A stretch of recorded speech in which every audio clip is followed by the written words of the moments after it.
ဟဲ့မင်းတနေ့ဘာမှမလုပ်ပဲဒီ game ပဲထိုင်ဆောင်နေရမှာလားကွာလေဗျာလာပွားနေရင်ကျွန်တော်အေးစစ်စစ်နေနေဟာနားကိုညီးရအကိုမောင်လေးကိုနည်းနည်းပါးပါးလေးဆုံးမပေးအောင်လေငါမဆုံးမချင်ဘူးနင်းသေးနော်ကိုယ်တိုင်ကပြောင်းလဲခြင်းစိတ်မရှိတဲ့လူကိုဆုံးမရတာတကယ်အယူတယောက်လိုပဲကိုကတော့အာချွန်မန်တဲ့ပြောနေရတာသူတို့ကနားကြီးတယ်စိတ်ရှုပ်တယ်ဒါပဲတွေးနေကြမှာလေကိုယ်တိုင်ကပြောင်းလဲခြင်းလို့လမ်းပြောင်းနေလို့လမ်းရှာမတွေးလို့လမ်းပြပေးပါအောင်ဆိုအဲ့လိုမျိုးလူတွေကိုလမ်းပြပေးရတာမှနှစ်ဦးနှစ်ဖက်အကျိုးရှိရလေအဲ့တော့မင်းမောင်ဆုံးမဖို့ငါ့ကိုလာမပြောနဲ့ငါအဲ့လိုစောက်ယူလို့တွေမလုပ်ချင်တော့ငါမင်းမောင်ဘလောက်ပဲပြောဘလောက်ပဲဆုံးမမင်းနဲ့မင်းအမေနဲ့မှမပြောင်းလဲနိုင်တာမင်းမောင်ဘယ်လိုပြောင်းလဲမှာအကိုမောင်လေးကိုလေစူးစမ်းစစ်စစ်ရှိရဲ့လူငယ်တယောက်ဖြစ်အောင်ပြောင်းလဲပေးဖို့မရတော့ဘူးလားကိုဘာလို့ပြောင်းလဲလို့မရမှာလဲရတာပေါ့လူတယောက်ပြောင်းလဲလို့မရဘူးဆိုတာမရှိဘူးပြောင်းလဲလို့ရတယ်ဒါပေမဲ့မင်းသူ့ကိုပြောင်းလဲစေချင်မင်းနဲ့မင်းအမေနဲ့ကအရင်ပြောင်းလဲလိုက်အဲဆိုမင်း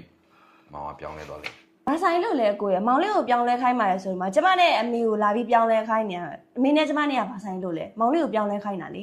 ဘာဆိုင်လို့လဲဟုတ်လားဟုတ်တယ်လေမင်းမောင်ကိုပြက်စီးအောင်ဖြက်စီးရတာမင်းနဲ့မင်းအမေနဲ့လေကိုတဲကိုပြောမယ်လူတယောက်ရဲ့ဘဝကိုပြက်စီးစေချင်ရင်တဲ့သူ့ရဲ့နေ့စဉ်ဘဝကိုတဲ့တက်တောင့်တက်တာနဲ့ဖြတ်တန်းလို့ရအောင်လုပ်ထားပေးလိုက်တယ်တဲနဲ့တဲရဲ့အမေက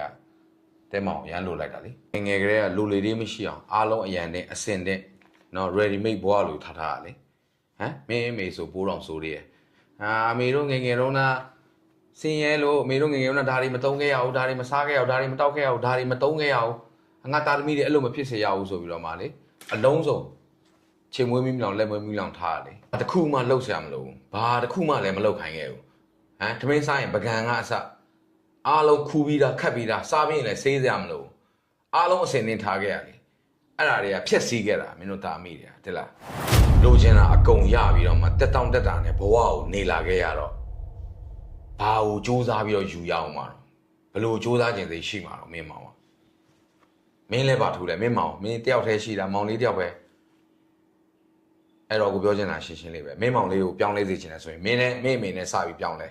မင်းနဲ့မင်းအမေနဲ့မပြောင်းလဲနိုင်ပဲနဲ့ငါ့ကိုလာပြီးမင်းမောင်လေးကိုလာပြီးမပြောင်းလဲခိုင်းနဲ့နော်ငါရှေ့ကနေပြောင်းလဲခိုင်းလိုက်မင်းတို့နှစ်ယောက်ကကာစီနဲ့မင်းတို့အရင်ပုံစံတိုင်းပဲနေမင်းမောင်လေးကလည်းအရင်ပုံစံတိုင်းပဲနေမှာပဲလေအဲ့တော့နောက်ဆုံးကြတော့ဘာဖြစ်သွားလဲလားငါပဲစောက်ယူဖြစ်သွားတယ်ကို့သွေးကို့တာမလို့ချစ်တာကိုငါလက်ခံတယ်တိလားဒါပေမဲ့စနစ်တကျနဲ့ချစ်ရတယ်နော်မိဘပဲတာသမီကိုမချစ်တတ်လို့ရှင်နော်ညီကိုမောင်နှမတွေကကိုယ့်ရဲ့ညီကိုမောင်နှမတွေကိုမချစ်တတ်ဘူးဆိုလို့ရှင်အဲလူတယောက်ရဲ့ဘဝကိုဖျက်ဆီးလိုက်တာပဲတိလားမင်းမောင်ဒီလိုဖြစ်ပြီးပျက်စီးသွားတာအဓိကတရားခံမင်းတို့တာမီနေအောင်နော်အခုကျမှမင်းတို့မောင်လာပြီးတော့မှအပြစ်တင်နေတယ်အဲ့ဒါမင်းတို့ဖျက်ဆီးခဲ့လို့မင်းတို့ရလိုက်တယ်မင်းတို့ရဲ့ပြစ်ဒဏ်ပဲမင်းတို့ဘဝမှာမင်းတို့မလုပ်ပေးခဲ့ရရင်နောင်တရမယ်ဆိုပြီးတော့လူတယောက်ကိုမင်းတို့ဘာမှစူးစမ်းခြင်းစိတ်မရှိတဲ့နေရာကိုရောက်အောင်မင်းတို့တွန်းပို့ထားလိုက်တာအဲ့ဒါမင်းတို့ဖျက်ဆီးခဲ့တာ